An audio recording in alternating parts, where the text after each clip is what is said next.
Bailey Zappe. You go ahead, man. Matt Jones, I don't know. This might be their best option. Might be their best option. We're going to see as the weeks go along, but Bailey Zappe's looking good on Thursday Night Football. 19 for 28, 240 yards, 8.6 on average, 3 TDs, and 1 pick. 52.3 QBR, 115.2 on his rating. For a second string, third string quarterback, however you want to label him, that's a pretty decent job. You got some help from old Ezekiel Elliott. Dusted him off. Look like Ezekiel Elliott's starting to like being in New England. He's not asked to do too much. Yeah, they'll like him to rush for 100 yards a game if they can get it from him. But man, 68 yards, that's good, especially in this league. Pass happy. As long as you can get somebody to respect that running game, you don't have to bust for $150 or 100 yards a game. He was 3.1 on average. He's a little short of 4 on average, but he did enough, to keep it respectable to help Bailey Zappe out. And Bailey Zappe, man, he made plays. They didn't expect 3 touchdown passes. So that record 3-10 from the New England Patriots don't even seem like they're a better football team than that, it seems like.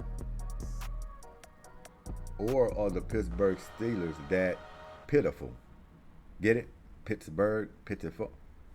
Anyway, they muddle through it a little bit. I mean, they've been having injuries here and there, but they still try to play their style of football, and that's pretty much grit and grind. Kenny Pickett, he's a big part of that. He's out. I believe if he was in this game, of course, they'd had a better chance to win it. But anytime you play a primetime game, that can be Monday night, Sunday night football, Thursday night, teams who are pretty much underneath that 500 record or just not doing well at all, they step up for those big games. You don't know what you're going to get. We've seen that time and time again these past few weeks. Teams that don't supposed to win stepping up, beating these big top teams that are playoff contention. Teams are Super Bowl contention teams. So shouts out to Bailey Zappe. He's definitely the player of the game for them on Thursday night. Juju Smith-Schuster, he got 4 catches, 90 yards, 22.5 on average. Ezekiel Elliott got in the passing game, huge and strong. Man, he's trying to have some all-purpose, ain't he? 7 catches for 72 yards. Got a touchdown along with it. That's pretty good action. Najee Harris for Pittsburgh, 12 carries, 29 yards, 2.4. They pretty much bottled him up. They put in Mr. Trubisky's hands, as you can see, he was 22 for 35 for 190. Guys just missed a lot of key throws, could not get that offense moving at the times they needed to move it. They kept punting the ball to Pittsburgh, and they just couldn't manufacture enough points. But the defense should be good enough to win it for them, and came pretty close.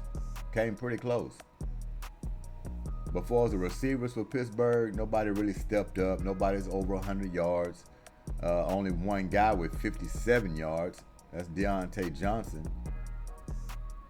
Before the pass game, it was non-existent. You pretty much can say for Pittsburgh Steelers. New England, they was able to manufacture a little bit. Nothing that just blows off the charts. But Bailey Zappe did enough to pull this game out. So Steelers fall to 7-6, a game that they should have had and could have increased their chances of moving up in the ranks, getting this win at home against the Patriots. So they just let that one slip by, and they're going to have a hard time swallowing this one. Yeah, boy. There's no reason why they should have lost this game, in my opinion. Pittsburgh Steelers fans know, especially playing at home, getting down to the bottom half of the season, you got to take care of business. And with New England Patriots coming in, who struggled all year, you're thinking playoffs and maybe try to slip in and pick it up and try to play your best football, because you haven't been playing your best football. But against a team like this, you just got to collect that win. They didn't collect the win, and now they're going to be on the outside looking in if they continue to get a loss here and there. They're 7-6. To me, when you get 7 losses, you're right on the brink. You're on the brink of relying on other teams to lose. You're on the brink of not being in control of your destiny. And that's where the Pittsburgh Steelers are. 7-5 is already, but you got to keep winning. Get that 7th or 8th loss, man, you're in deep trouble. But 21-18, New England Patriots pulled it out. A big little shocker here, if you could say. They 3-10, got to be a shock. Beating the Pittsburgh Steelers 21-18. Shouts out to them. Bailey Zappe, you on the map now. Let's see if you can hold that starting position. Mitch Trubisky, I don't know what else to say about you, man. I don't, sir. You had multiple chances in this league. Chicago, they figured it out and said, this guy doesn't have it. Pittsburgh picks you up. Seems like you can't manufacture anything. We're going to see. Maybe you'll get one more game to prove yourself. I don't know how long Kenny Pickett's out. Maybe he'll be back next week. Maybe he's a couple of weeks out. We'll check that out. But Mitch Trubisky, you got to get it together. If you'd have pulled out this game, it would have proved a lot. They'd have had more trust in you. And who knows, another team could have picked you up next year, whatever the case may be, start your career all over. But right now, losing to the Patriots at home is not a good look. I mean, you might have had some flashes, but overall, you just could not move the offense enough. So, Patriots got it. But we're going to talk about this in-season tournament. Everybody was down on the in-season tournament. I'm going to tell you, I was kind of one of those people at first, because you was like, where's this coming from? In-season tournament, what it's about, people going to pick up traction on it. Tell you what, they picked up traction on it. Now everybody's tuning in. They're starting to see how the play is in a tournament, and it has elevated. I can say that. Anytime you get competitive basketball early, mid-season, feeling like a Game 7, that's what this in-season brought this year. A lot of intense basketball. Nobody would have thought. But they're fighting for it. They're going for the money. They're going for the trophy. They're going for bragging rights. Anytime you get some guys that's competitive, put them on the floor and say, here's the prize, they're going to play. They're going to play. So, Adam Silver, you might be a genius. Because during the regular season, 82 games, mid-season, teams are just relaxing, coasting, getting ready for the playoff run. Well, you waved a carrot in their face. You said, look at here. They jumped on it. They jumped on it. But we're going to put some plugs in a socket, and we're going to come back. We're going to get into that Laker game last night. LeBron James. The man just does not want to get old, huh? We'll be right back.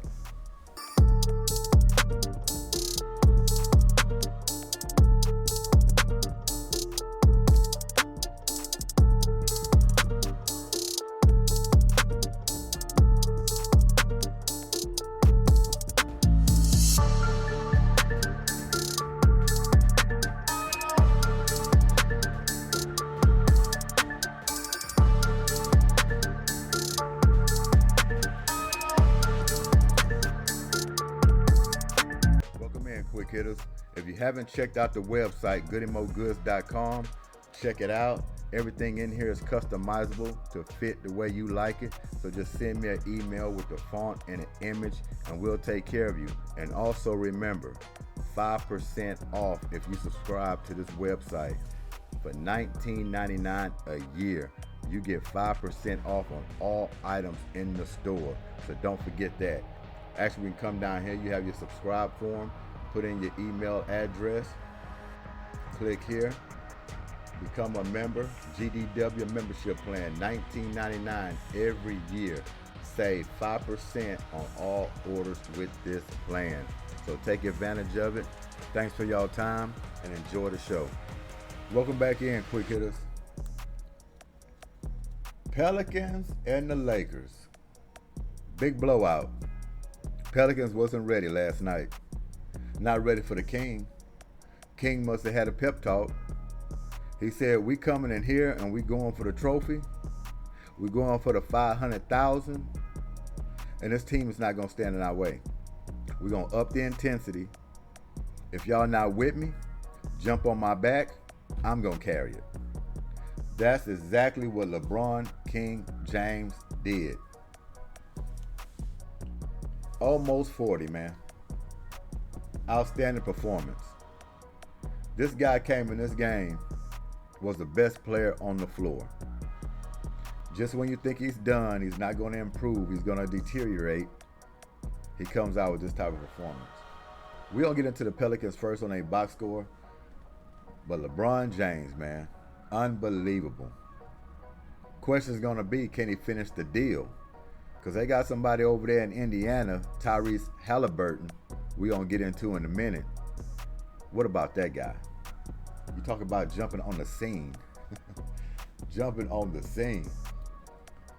But New Orleans Pelicans, Zion Williamson, who's been playing very well this season after all that drama, speculation stuff, you got to give it up to him. He's been playing some hell of a ball this season.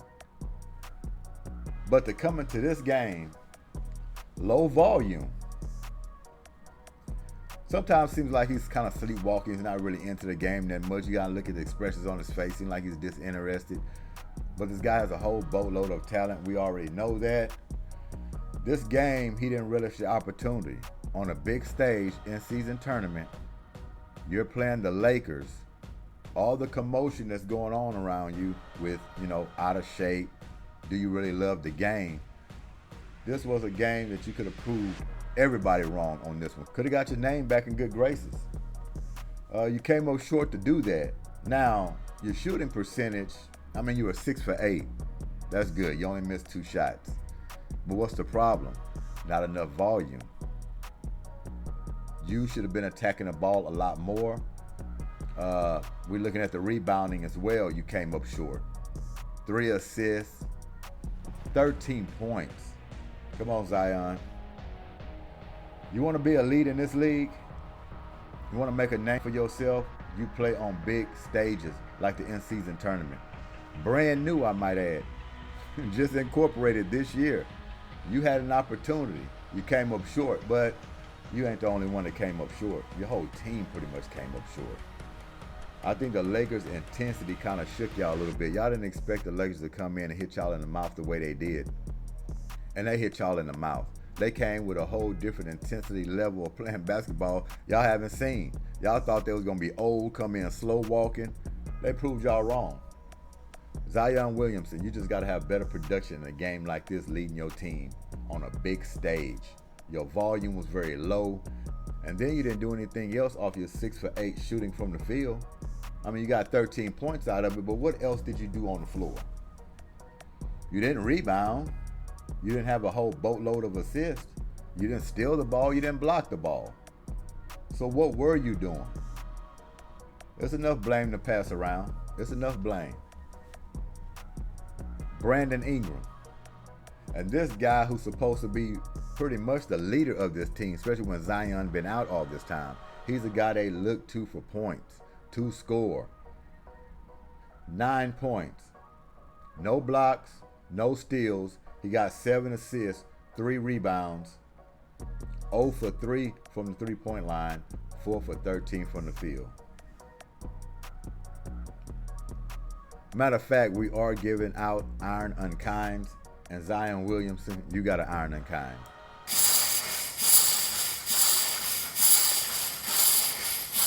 And your buddy Ingram, he gets an Iron Unkind.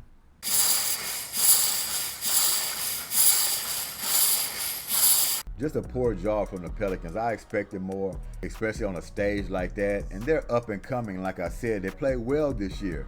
This was a game to make a statement, and y'all laid an egg. And you wonder why people kind of jump off of y'all team, because they thinking, yeah, when we get to the playoffs, it's going to be different with this team. They're doing all this work in the regular season, but when you get to the playoffs, what's going to happen? Another guy I want to point out, C.J. McCollum. Come on, man. You just came from Portland. You're almost like Brandon Ingram. They brought you to have an offensive punch to lead this team. Scoring is y'all expertise. And y'all weren't even able to do that or manufacture any points in this game. You got 9 points in this game. At least you got 2 steals, no blocks, 4 rebounds.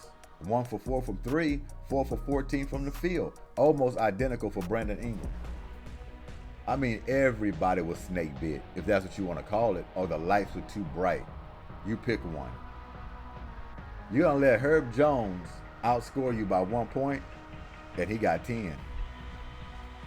Come on, man. Look at that starting lineup. Just look at it. That look like a winning formula to play in any game.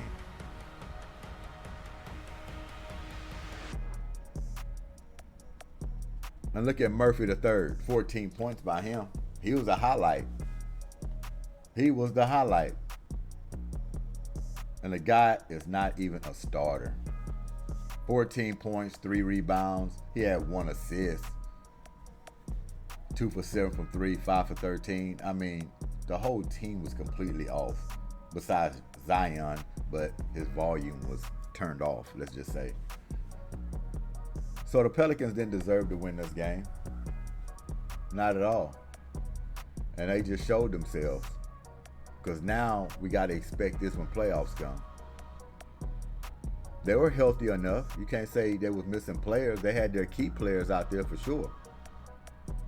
And they went out there and they laid an egg in the in-season tournament. Final Four. In Vegas.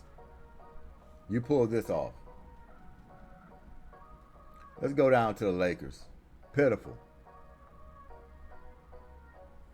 Anthony Davis. We might have to start getting off of Anthony Davis a little bit. I almost have to start treating him like Bam Adebayo for the Miami Heat.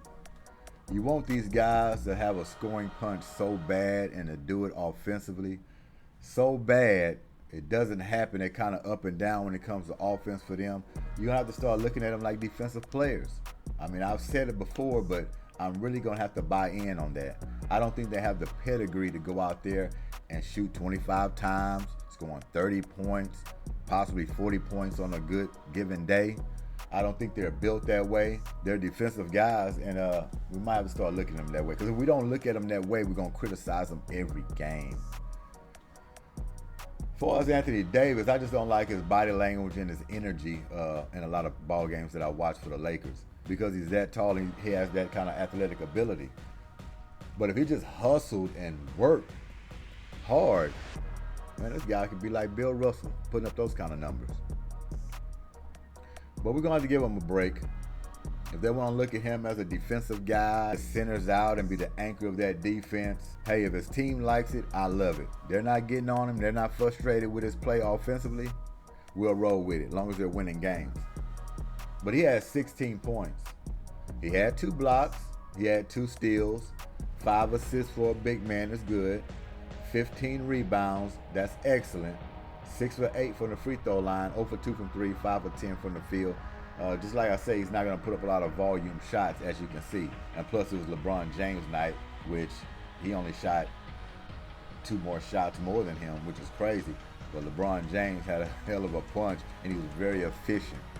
That's why he got the points he's got. But Anthony Davis, I'm going to lay off of you offensively. As long as you continue to play the intensity on the defensive end, blocking shots, getting steals, getting the rebounds. But you kind of wonder, what if LeBron James don't have it like for scoring? You're going to wear this guy out, in my opinion. This is a long season. If LeBron cannot put up 30 a game, what's going to happen to the Lakers? That's going to be the question. And that's why he's going to take a lot of slack when it gets around the playoffs and Anthony Davis can't produce any points, but he's playing defense. They're not going to accept that with the type of money he's making. They're not going to accept that. They want points on the board. They're going to want him to at least shoot 20, 25 shots a game and get up in more 22, 25. We'll settle for 22, 25 points a game with 10 to 12, 15 rebounds and a block or 2 and a steal, 3 or 5 assists. They can live with that. They can live with that. But he's not putting that up on a consistent basis. We do know that.